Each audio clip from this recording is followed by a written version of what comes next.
a very good afternoon. We shall be starting in next 2 minutes, just waiting for a few more audience to join in. Thank you, everyone.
Hello all, a very good afternoon.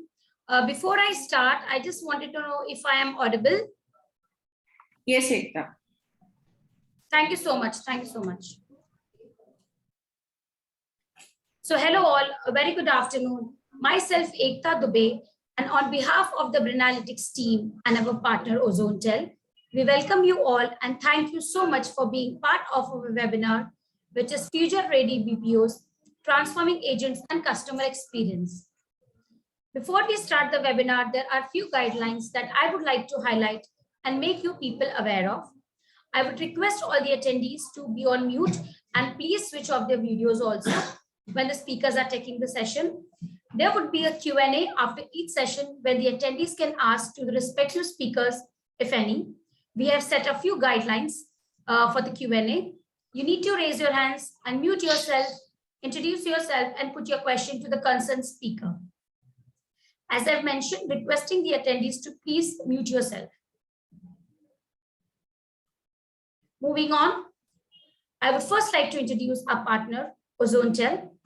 To speak about them, Ozonetel is an industry leader within the customer experience space, offering businesses a robust, omni-channel platform to manage end-to-end communication flows. The AI-powered full-stack platform has enabled over 2,500 plus businesses to simplify, manage, and analyze interactions at every step of their customer communication and engagement journey. Their platform has helped enterprises to engage with customers at every touch point across voice, chat, SMS, WhatsApp, and other digital channels. Ozonetel offers its customers a global infrastructure that is fully compliant with the telecom regulations across United States, South and Middle East Asia, and India. Before we move to the interesting webinar, we are going to share a feedback form in some time on the chat box. So I would request all the attendees to please fill it because it really helps us to improve and help our partners also. Today, we are here to hear some interesting insights on what future-ready BPO looks like, what more they can offer, how they can gear up the disruption AI will create and transform agents and customer experiences. We have a wonderful set of speakers who will share and enrich us with their thoughts on the subject. Introducing our speakers, we have Mr. Ajay Chembula, Associate Director, Technology with First Source. Mr. Saurabh Kumar, Senior Vice President with OSource Global. Mr. Yahya Rashid, Global Head of L&D and Workforce Transformation Digital Workplace with HCL Technologies. Mr. Lakhan Joshi, Business Support Director, 5S Digital. Mr. Rajiv Bharatan, Senior Vice President, Sales with Ozonetel. Mr. Sanjay Joshi, Chief Business Officer with NextWell. And also introducing our moderator, Ms. Garima Gayatri from Ozonetel, who would be running the entire show. So once again, thank you all the audience. Thank you for speakers. And thank you, Garima, for being here. Over to you, Garima. Thank you so much, Ekta, for the introduction. And I welcome you all once again. And before we begin, there's a quick word for the audience. As Ekta has already highlighted the guidelines, please ensure that you are not interrupting any of our speakers. And please do not hesitate to put across your questions in the chat box. We'll try to take up as many questions as possible. And it's always amazing to have you all so engaged and involved with us during these sessions. So thank you once again for joining us.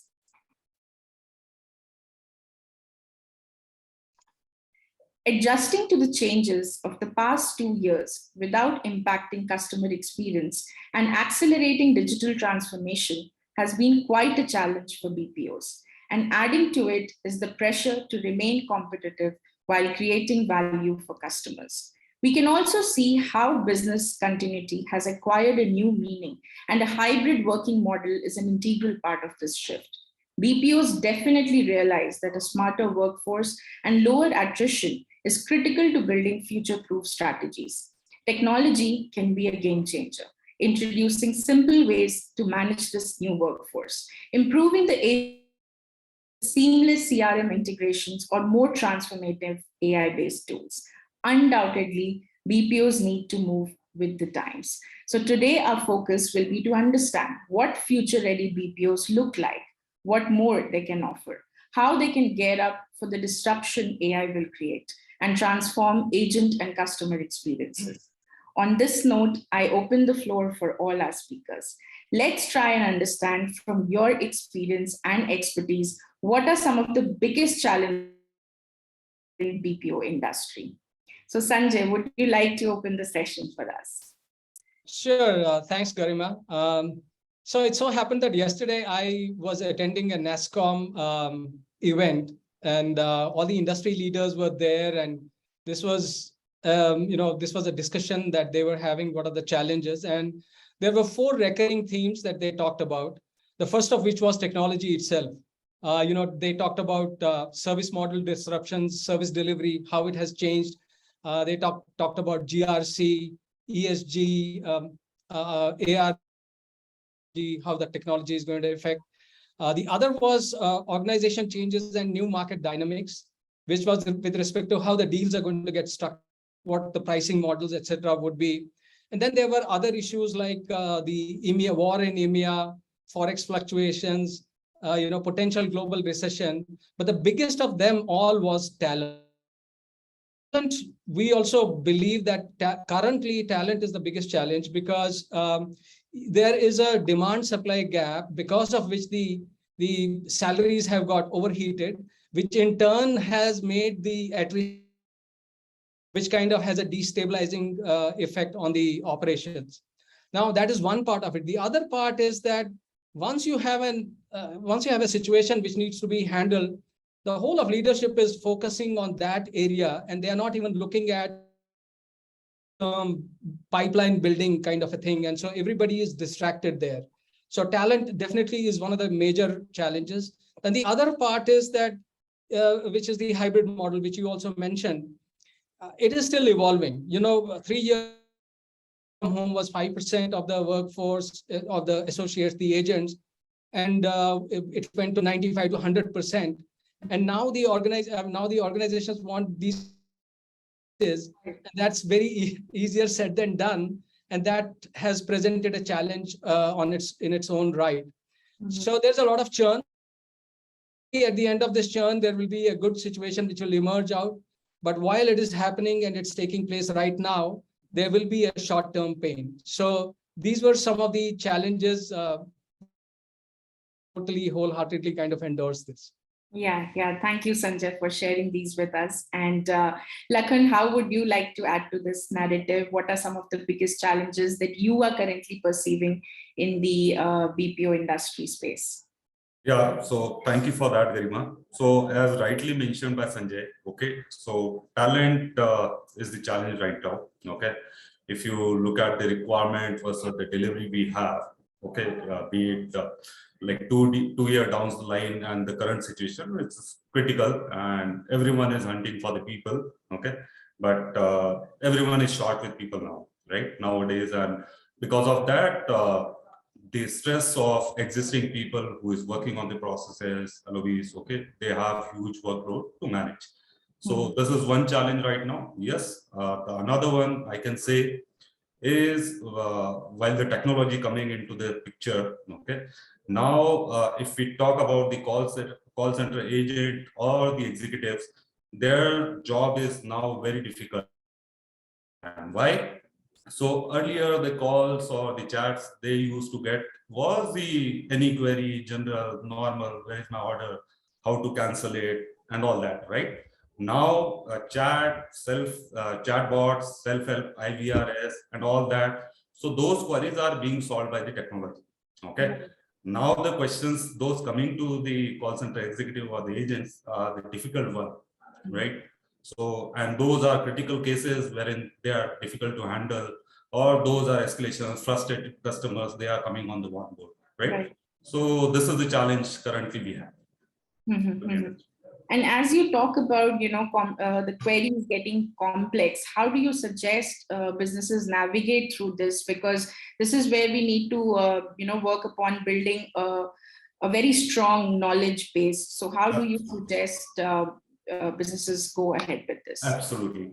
So at 5, so basically with the experience and with these challenges, we have came up with CX first, a SaaS system. Okay. So what we are doing is okay, there are 3 type of challenges which we can call out. Okay. One is the talent acquisition and the training of the people. Okay. So this is training management system, we can call that. Then we have a DMS, which is a decision making system. Okay. So now to your question. So basically what we do is we set an inventory wherein we with the critical questions, how to respond them, what are the situations in this scenario, what needs to be done, what needs to be responded to the customer. Inventories are available into the system so that the executive can refer to them. He can just do a wild search into that system particularly, and he can search the answer to that particular query or the situation, and he can respond immediately to the customer. Right. Thank you so much, Lakhan. Saurabh, how would you like to add to this narrative, and what are some of the biggest challenges that you are currently perceiving in the? Thank you, Garima. I think we all have the same boat, and the only thing which Sanjay totally concur and endorse my fellow co-panelist Sanjay's point, that we only have a talents issue, and he completed the entire circle of this challenge. He said that we do not have a talent, and those talents which we have are continuously churning, are moving from point A to point B, creating a complete lag within the systems. And I agree with you, though business has not grown, but everybody has a shortage of resources. I'm surprised that how this has happened. It's only because the resources are moving, and there is a gap, there is a void which has been created because of this churn, and everybody is struggling. And I'm also hopeful that ultimately this comes to a halt and we get the right people. But I wanted to take it to the next level, that why there is a shortage, even if it is there, we have a people. It is not that everybody is leaving at a one time. We still have a certain resources who are there with us. So can't we fill them? This industry has never treated the resources with the talent grooming. We always have the talent acquisition forum. And now we should focus on the talent grooming, letting the people from the bottom grow up to the next level so that they can fill the position, rather than waiting for 2 months or 3 months that somebody else will come and fill the place till the time we are having the war footing situations.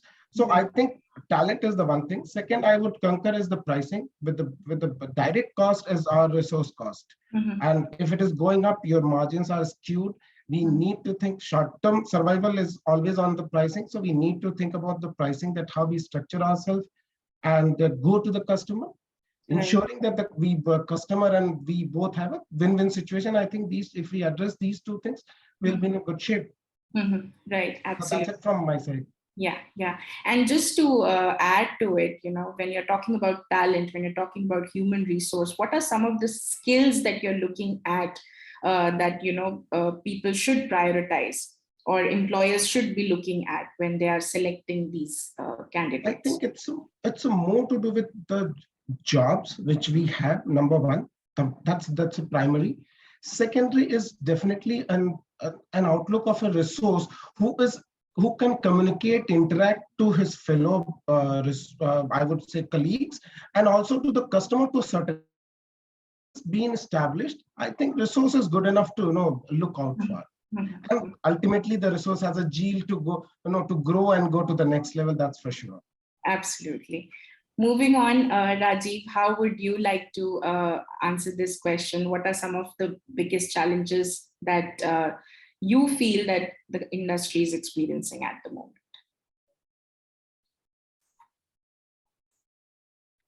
Yeah, hi. So my views were pretty much similar in terms of the tech part and the artificial intelligence and all that. One learning today I had is that apparently there is a lack of talent, or people are not able to attract talent. That is something which came as a news to me, because I thought that people want jobs and there are people wanting to give jobs. So there's a contradiction of sorts there. But having said that, when I've had dialogues with people in the BPO industry, be it captive or be it outsourcing, one of the key things which they said is that having attracted the talent, retaining the talent is also a big problem. Like somebody just said that, people just go away, and sometimes a bunch of people go away. And I'm told that the nature of this industry is such that sometimes people just don't turn up for work the next day. So on the 31st or 1st, they get their salary, and the next day they don't even turn up. I mean, they're not into relieving letters and certificates and experience certificates and all that. They just don't turn up. So what do you do? So obviously there is science to it in terms of handling a bench, do the load balancing. If people don't turn up, people can take leave also. I'm not saying everybody is just going away. So that is one piece which I guess everybody is grappling with. And this seems to be, BPO years old or thereabouts. This has been the trend from day one. So why are we not able to fix it? This is one big challenge, because, losing people, then train them again and go away again. So it's a big cycle. And that is something which I guess needs to be addressed. And things like pick up, drop, coffee, tea, snacks, and pool tables, and all this is a given. I think every BPO has all this stuff, and add to it a gym and all those kind of things. So all those things are there, but still people want to leave. So that is something which is a challenge. And I think I'm not too sure when that is going to get fixed in the real sense of the word. And the second challenge, which I found out from speaking to a CEO of a company, one of our customers, is that how do you translate the CEO's vision or the management's vision right down to the last man? So because, for example, if it is a customer support kind of a contact center practice, and people are calling in with problems and issues, what have you, how do you ensure that the problem is fixed in the shortest possible time and to the satisfaction of the customer? And this particular CEO I'm talking about, he had a vision, and he's completely obsessed with customer sat. And it is not one of those fashionable obsessions. He's genuinely obsessed. So when he says that I want to serve my customer as well as anybody else in the world, real platinum class, how do I translate that vision to 800 odd agents who are taking calls day in and day out? Because at the end of the day, it is a fairly monotonous job which they're doing. They get 50, 60, 40 calls. I don't know how many. They have to attend to those calls, and they come back next day and again start all over again. So these are some of the 2 or 3 challenges I thought I could possibly bring to the table. Right. Great points, Rajiv. Thank you so much. Ajay, how would you like to add to this? What are some of the gaps you are currently perceiving? While not discounting the people aspect of it, I think I'd like to bring in the technology aspect of it also. Like over a period of time, I think what has happened is the channels or the support channels which are there was spun based on the need of the hour. Like for example, if I needed a phone support, I would add a phone. If I needed email support, I would add an email. I would add a chat support, and everything is like across the place. And I think going forward, if the AI, ML, everything is coming into play, and the agent experience or the customer experience has to improve, all these channels have to cohesively talk to each other. Like for example, if I've sent a mail and I'm following it to go back and correlate and say that, hey, you have already sent the mail 2 days back. I would like to go back and address the concern now, or this is how you should go back and address. Or that journey of to a true omni-channel experience where you're able to go back and collate all the channels into a single thing and then drive the customer journey, it would be one more challenge based on whatever rollouts past experience with Oracle, with the 25,000 odd agents, with various other businesses coming in. So that cohesion between various channels and driving that customer journey through that channels, a single point of view being driven across all channels, I think is one more challenge in mind. Mr. Rashid, what are your thoughts and how are you looking at the current challenges in the BPO industry? Yeah, differently, I think we've, at least I've been in this BPO industry for the last 20 odd years. I started off my career with Dell in Bangalore, and this resource talent challenge was there everywhere. Every demand used to go up, different cycles of IT transformation. I think we used to run helter-skelter, but I think after the improvement in terms of the compute and technology, and with a lot of I would not say more glamorized, this artificial intelligence still there. It's not completely cannibalized most of the work as we perceive, but there are a lot of I think low-hanging fruits that we can automate, which was existent earlier also within the BPOs, right?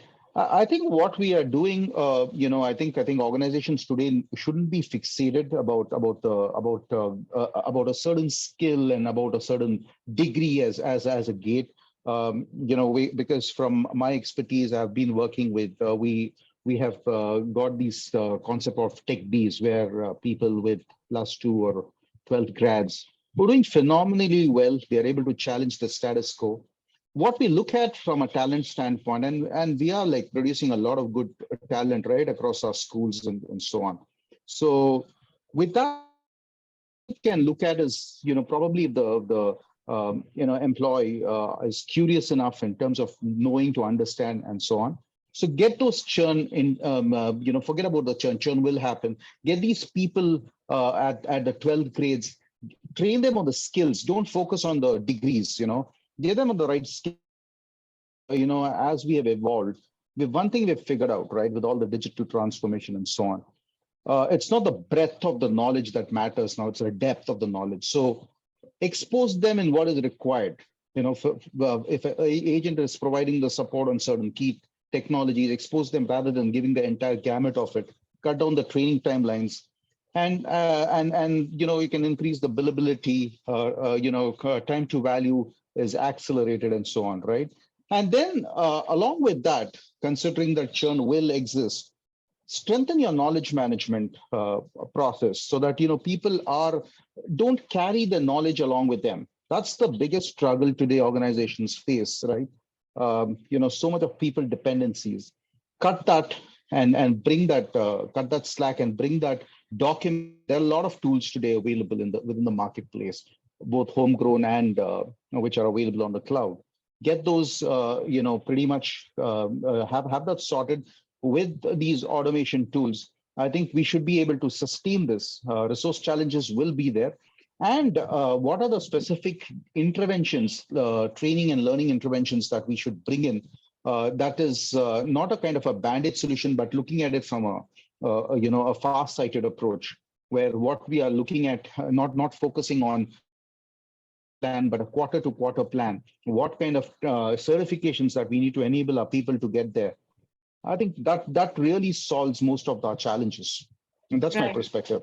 Right, right. Thank you so much, Mr. Rashid. And I think we've got some great points to dive deeper into the discussion later on. So all good here. And now I would like Sanjay to help us understand, what has been the story of Next Wealth, because we know there's a tremendous growth. There's a tremendous growth story there. What has been the approach? What would you say have been the key pillars of your growth and success so far? We would love to understand that side of the story. So I think what really has worked for us is, a set of 3-4 ideas here. And the first one is the purpose and the vision.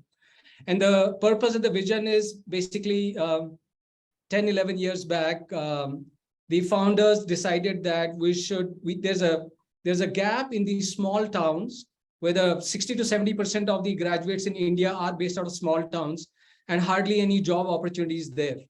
And therefore, if a job can be brought down from a US or UK into Bangalore, the same job can be done in 300 kilometers away out of whatever, Salem or Mysore or any other smaller town.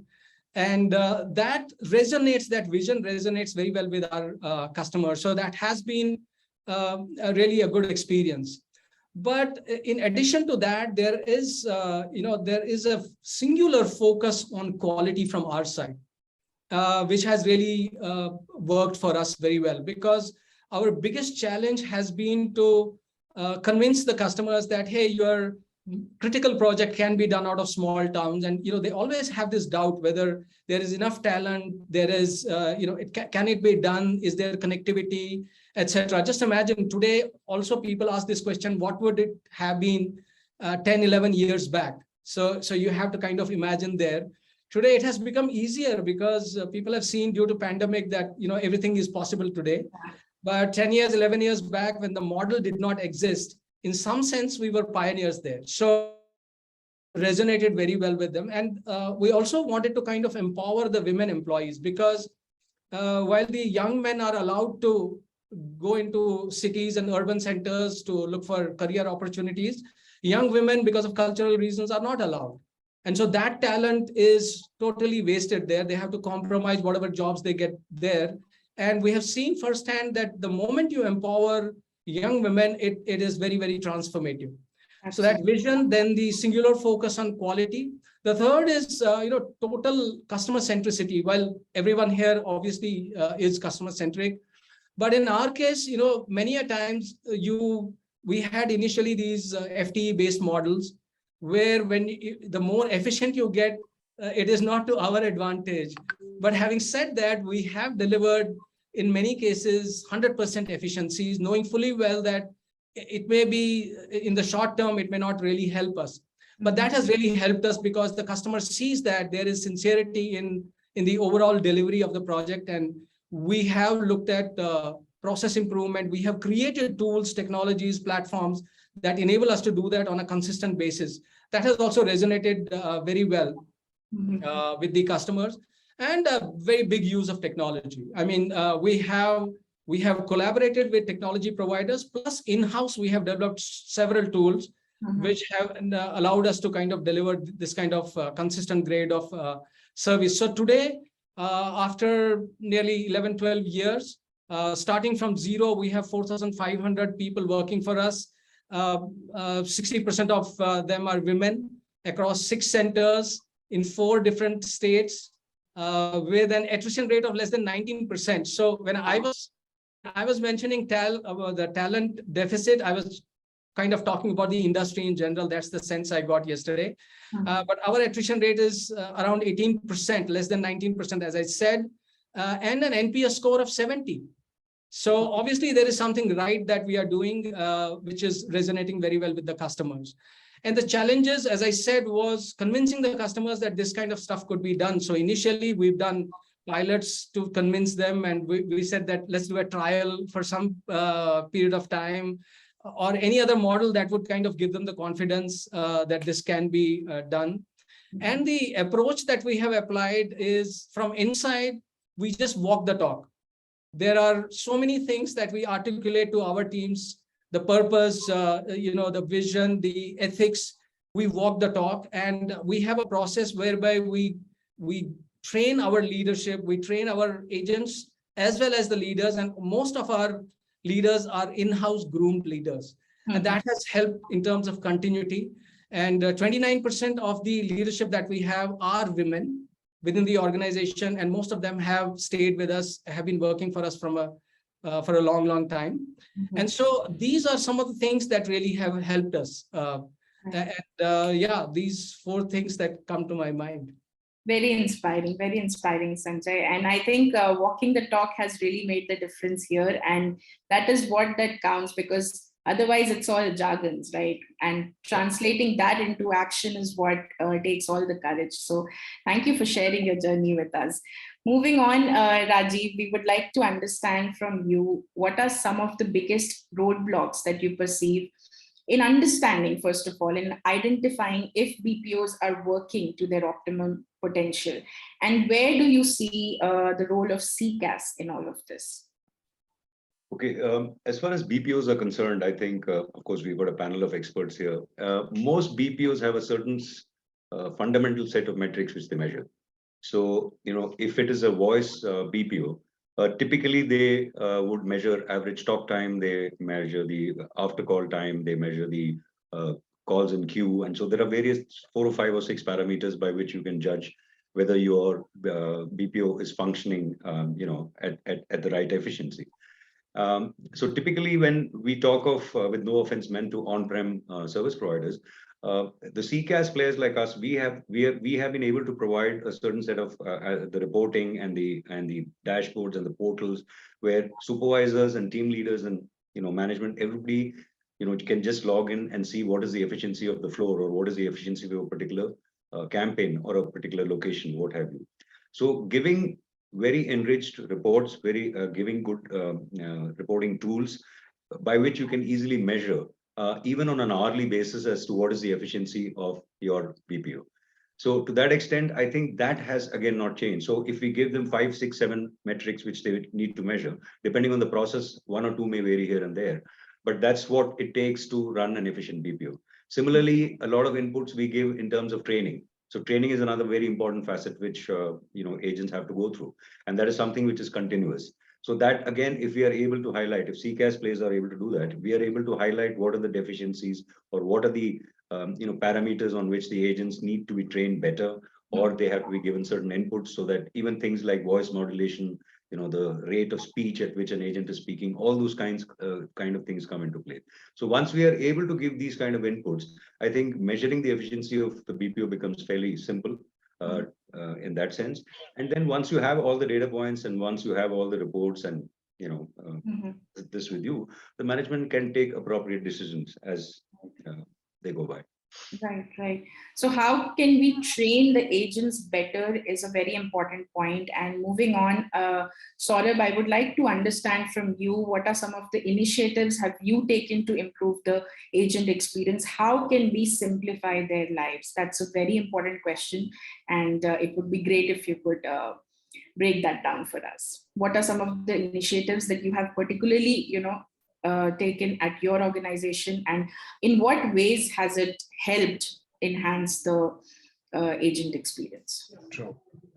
So that's a really nice question, that what we have done for them. They have been doing everything for us. So what we have done for them, that's very important thing. And it is basically, it leads from the discussion that are we really doing something to create talent, and definitely to retain them as well. So first and foremost, what we are doing. So there are 2 ways to look at it. There is a transformation. So we identify with, I would call it a set of process, or I would call it a silos, in which we identify that there are certain exceptional resources who are looking to transform the process. We pick them up. They become our leader. And then we map them, understand, and then we create, map them with the similar processes which belongs to their particular silo. They understand, try to standardize the process, number 1, then create a training materials which they feel could be as, important for the other agents to utilize, consume, and create a much better experience. That's the first thing which we do. Second is that we have, as a ingrained DNA, it's our DNA that speak to the customer, because he tells that what exactly is needed. The delight is a common word, but you know that what exactly the customer needs. The changes may vary from the degree of delight may vary from one point to another point, but ultimately an ask is a customer's ask. So we listen in, try to incorporate that into the process through training and through transformative efforts. We also have brought in the technology into the piece. We have in-house capabilities on the technology side, being its ITS. We also have a comprehensive technology side. So we developed around it. We have created a modules around it and tried to improvise that particular system or that particular silo in itself. So there could be, we were discussing about the DMS. DMS is one of the product which is there into the market. We also have workflow management systems through which so internal communication is clean, consistent, and continuous while my transformative agent is speaking with the team down there. Right. That's one. Again, to make them and reward them. And when I'm saying transformative agent, I'm not speaking about the in-person. I'm also speaking about the systems. My systems have become my transformative agents as well. So for example, and we recognize them. So for example, I have a comprehensive suite. I understand that there is a small piece of it which can help and comprehensive process automation around it.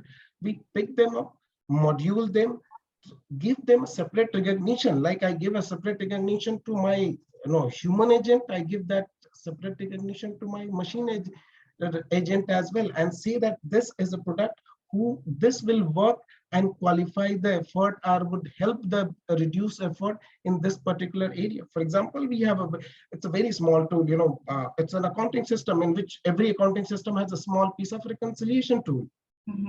We picked up the reconciliation tool. We created a larger, build the MI and ML to it and try to create a system which caters the larger portion of the need rather than becoming a complete accounting system. It works as an independent system for processing a million transactions in a month kind of system. So these are the things which we understand and recognize, and that is how we take it to transformative results.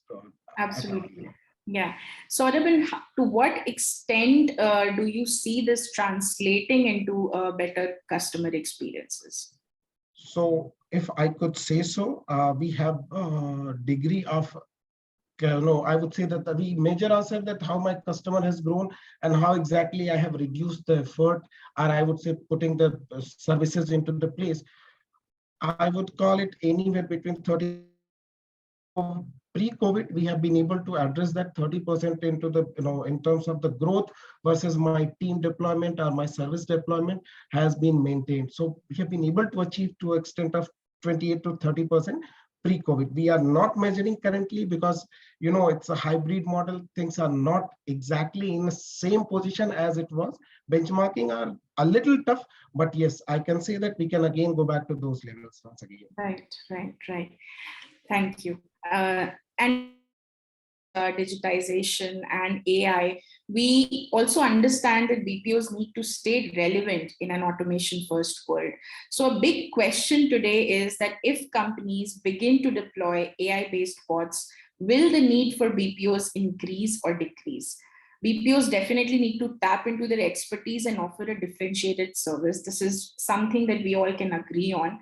But what could be the biggest differentiator here? And are you looking at AI as a threat or an opportunity? I would like Mr. Rashid to answer this for us. Sure. So I think this artificial intelligence or MI, machine learning, all of this will keep cannibalizing, right? Some of the low kind of low activity, which can be done once the process is standardized. Now that's a given, right? But within the BPO also, today, I think it's at a very big inflection point, right? As to how they go around getting into more of process modeling, digital transformation. Most of the BPOs that were just delivering, voice-based or email-based services today are looking at getting into the consulting piece of it as well, because they are residing on data.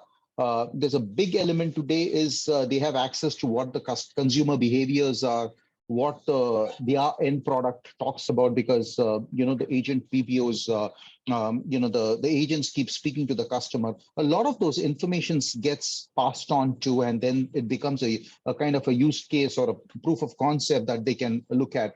This is going to be looked at as an opportunity for sure. And then basis this data that is available and having access to their workflows.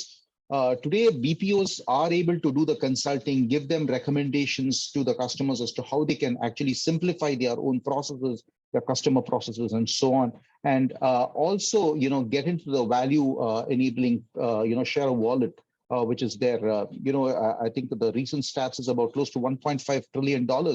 That is today, with all these, whether with the recession or with the COVID, a lot of these companies in North America and Europe didn't have the time to invest or didn't have the time to relook at their processes.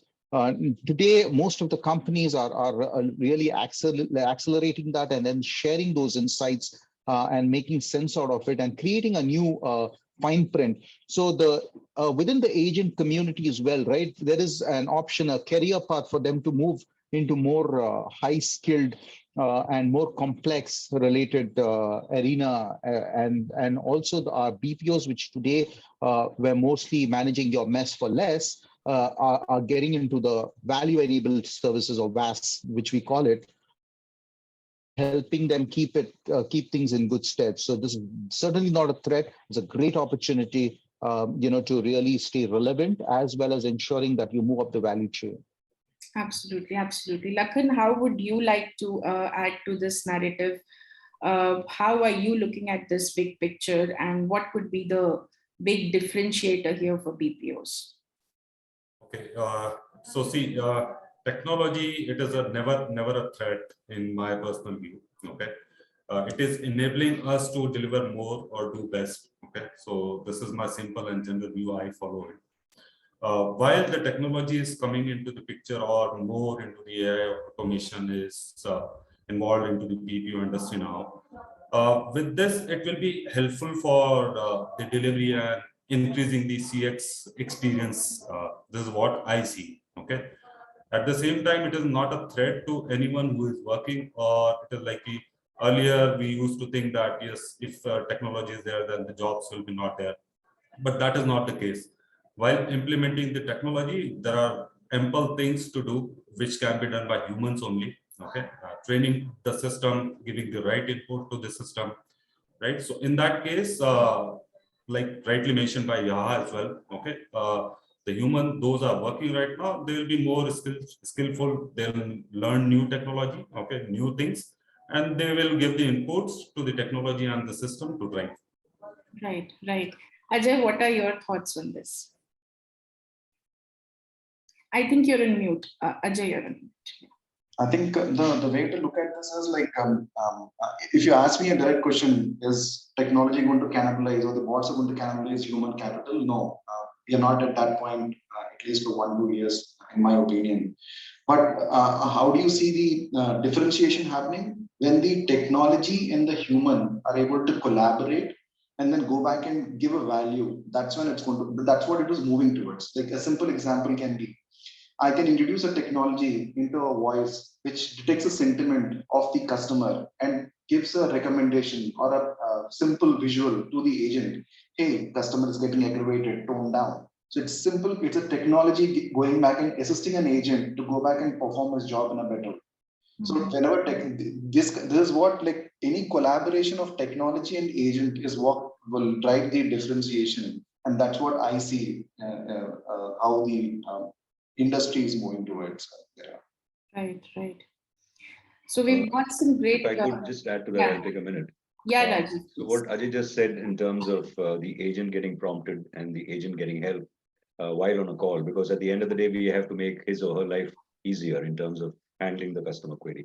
So Ajay, just for your information, this technology is already available, and sentiment analysis is something which is at least through 90-95% accuracy is completely available. Yes. Another thing, if I could add to that, is what I have realized after speaking to some people is how empowered are the agents.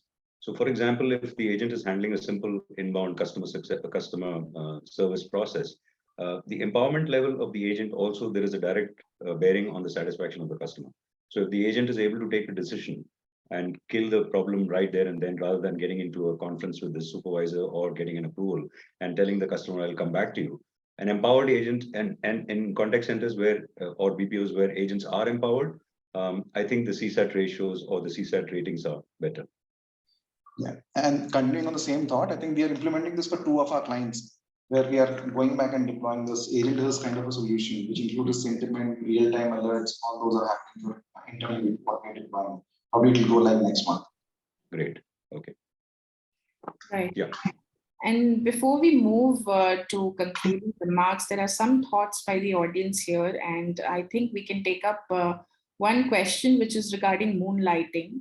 Mr. Asim asks, moonlighting has been challenged in the news lately. Why are the current organizations lacking that an employee has to look at multiple jobs, better pay, more learning opportunities? So any of you could take this out.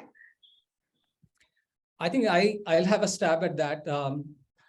I think moonlighting is something that, organizations may resist, but it is something which they cannot stop. On one hand, how can we be talking about gig economy, where people have the freedom to kind of, decide when they are going to work and what they are going to work on and from where they're going to work on.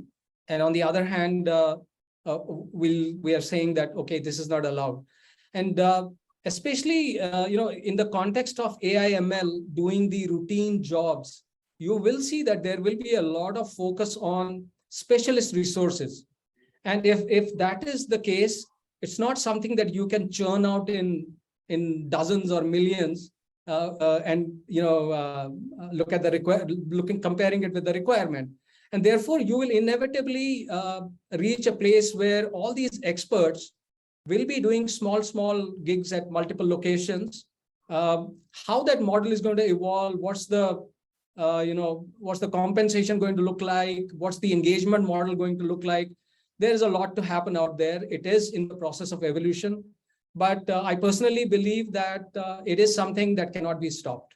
And as a matter of fact, it is already happening in other countries. And so there's no reason why we in India would kind of do something other than that. Right. I hope that answers your question, Mr. Asim. Thank you for. I think if I can add, please. I think moonlighting is today, at least in the new style of working. A lot of people are influencers. A lot of people are YouTubers. So they're getting the money, whatever it is, right? But you have to kind of split the rice from the chaff, right? And understand what is the white and what is black, right? You got to be clear.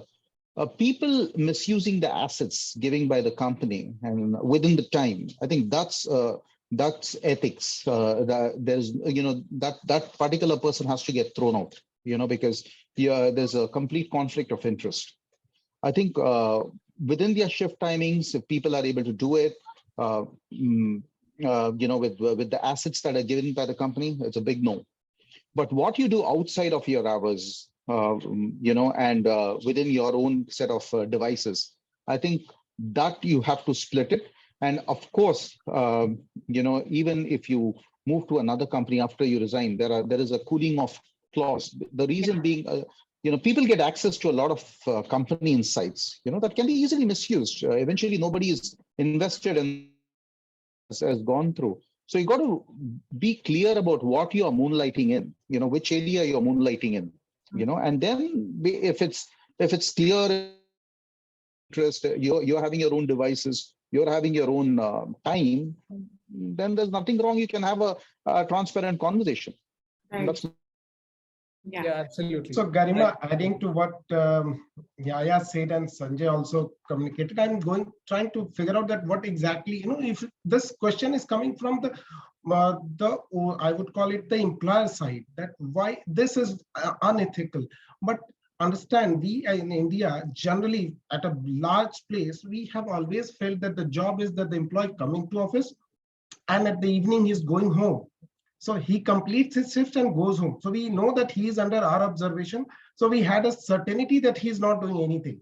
But that was not the benchmark. The idea was to create a job JD for him and let him perform. If he performs in 6 hours and then 2 hours he saves it, I'm fine. He can do it anything for him. Rather than sitting and sipping a coffee in your office, he can do it. So you'll have to measure that what has been assigned, that assignment is right to his skill, to the time allotted to him, and that's it. Beyond the time, and I agree with Yaya that it's ethical. You can't use the company's asset to gain your personal benefits. Right. That's it. Yeah. Rajiv, would you like to add to this? Yeah, so I think I will go with what Yaya said, that there is an employment contract you've signed, and you're working for a company, you're using the company's infrastructure and the assets, etc. And obviously you have to be fulfilling whatever you have to do. But then Saurabh says that if the person is finishing his work in 6 hours and then 2 hours he's doing something else, he's fine with it. So, but I have seen, and this is something which moonlighting as a term has just, we have come to know of it in the last 6 to 8 weeks or 3 months. But I have ridden with drivers in Uber where the person was actually working in a BPO, and after office hours he's driving an Uber. I never thought he was moonlighting. He said, "Look, I want the additional income, so I am driving the car, and it's fine." So I said, "Yeah, absolutely fine." And so he was spending 4 or 5 hours after office hours or before office hours doing that. So I don't have a very strong view on this because slightly untouched with this phenomena as far as I'm concerned. What everybody says is pretty relevant. Right. And there is also one more question by Mr. Gopi to understand what about data security in this case? How is this managed? I think he's just trying to add to the question Mr. Asim had posed earlier. So yes, if you would like to take this up. It's pretty much clear, right? Data security will be violated because you don't know what you're working on. Imagine if they have the, it leads to very unethical kind of scenarios and situations that is not good for the reputation of that particular employee as well as the other party as well. So yeah, we should not get mixed up. There are a lot of like Upwork and all of those, right? So you can go ahead and get into that kind of situation with your own set of rules of the game. But getting this crisscross, you will be exposing to data security. You will end up having a conversation where you will quote certain aspects which are confidential in nature, and all of that exposes into big risks. And forget about for the bugs, your reputation. You're putting your reputation on the edge if you're having this duality. That's yeah. So moving on, as we discussed the current focus and the challenges for BPOs, role of CCaaS, how we can improve the agent experience, opportunities for AI and BPO agent partnership as well. Basically, we are looking at transforming BPOs into CX partners, and that is something that all of you highlighted in bits and parts, which is great. And now I would like to understand, when we say future ready, that is a term which is easier said than done, right? We are looking at strategies, future-proof strategies. So what would your suggestion be moving forward from here? What would you tell, for the audience or the businesses, how to navigate through these challenges and how can they actually become future ready? What does that mean for this industry? So Sanjay, if you could take this up, and then all of you can share your insights. So I think, I kind of, in conclusion to what we already said is that these are interesting times, and I'll connect it with the context of future ready BPOs. On one hand, we have a market that is still growing. The Indian IT BPO market is growing at 12%, 11.9%, and it's going to be 47% market by 2025. These are NASSCOM figures. So from the current 30 odd billion. So there is market, there is growth right out there. Then there is a confluence of three things. On technology front, we are seeing a lot of movement. I mean, 5G was just released. Then we are talking about augmented reality, virtual reality, many such technologies that are pushing platformization, if I may. And that is what, we work with Ozonetel very closely.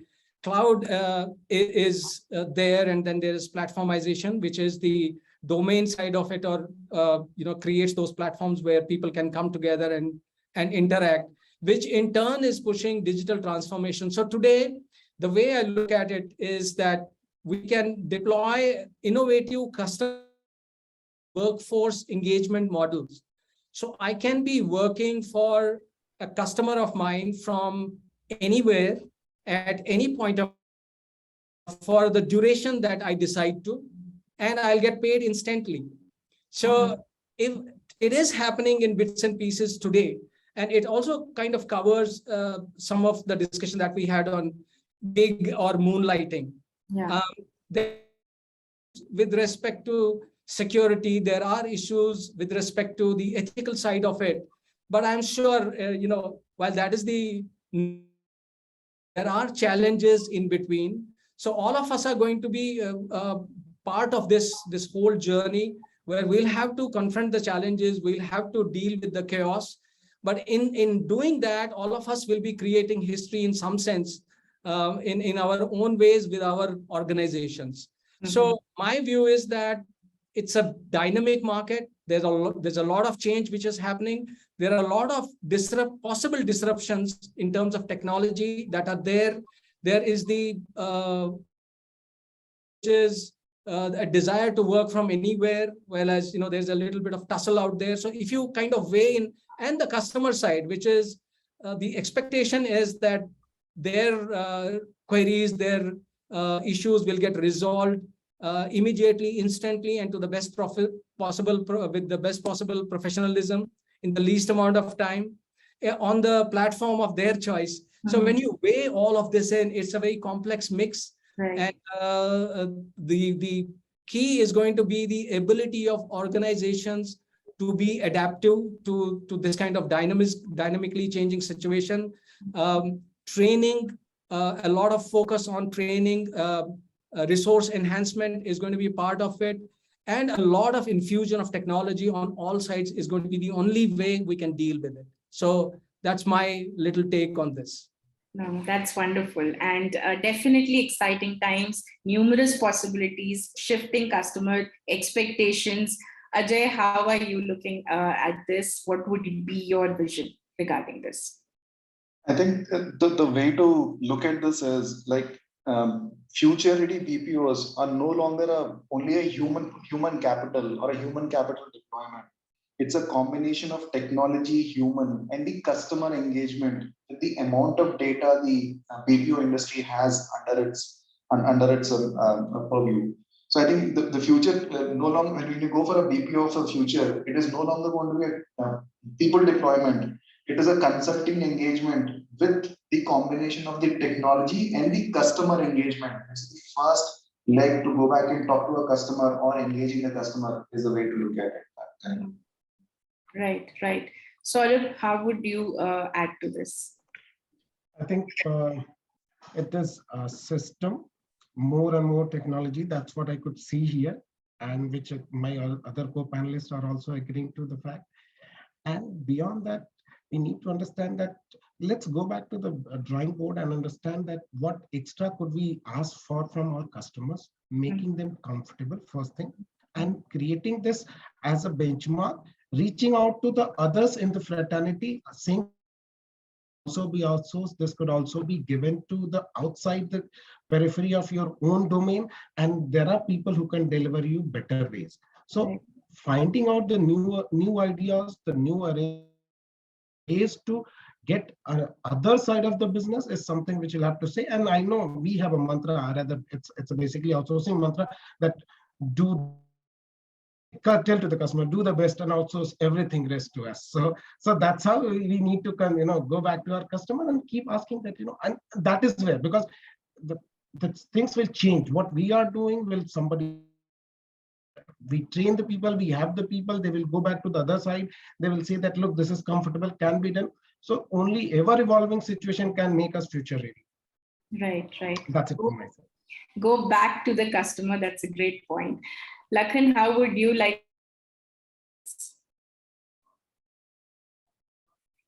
I think you're on mute. Yeah.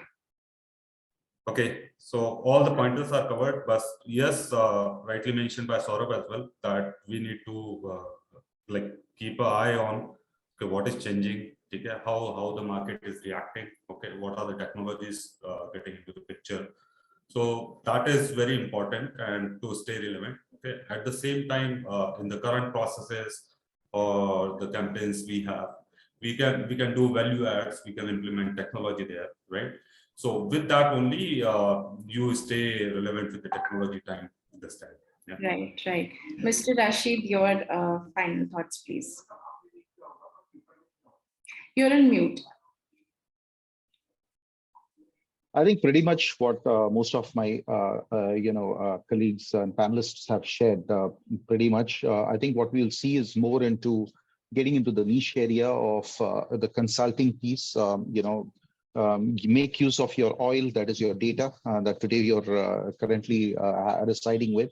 I think what I see is that most of the BPOs will get into more matured, what I call it as SaaSification and pacification, right, of various things, so that that's where they'll be delivering scale, delivering value anywhere. As an economy deliver as an economy kind of a model is what will start getting evolved in the future. So that's where it'll all play around with. Right. Rajiv, how would you like to add to this? Actually, I think everybody is covered and all of them are BPO experts. So to that extent, I think everybody knows the way it is. One good thing I would like to say about the BPO industry and the which surrounds the BPO, which is telecom and all these things, nothing really happens overnight.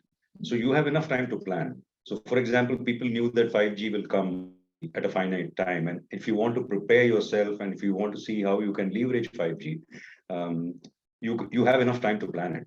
So, you gazing and you look a few years in the horizon. So AI, for example, we have been talking about AI for the last 2 years, but it's an evolutionary process. So AI doesn't happen overnight. It just doesn't drop from the sky. AI ready. It doesn't work like that, right? Yeah. And except for which happened, it had to happen all of a sudden at that point of time. So in March of 2020, when the lockdown happened, I guess nobody was expecting it. So once in a lifetime.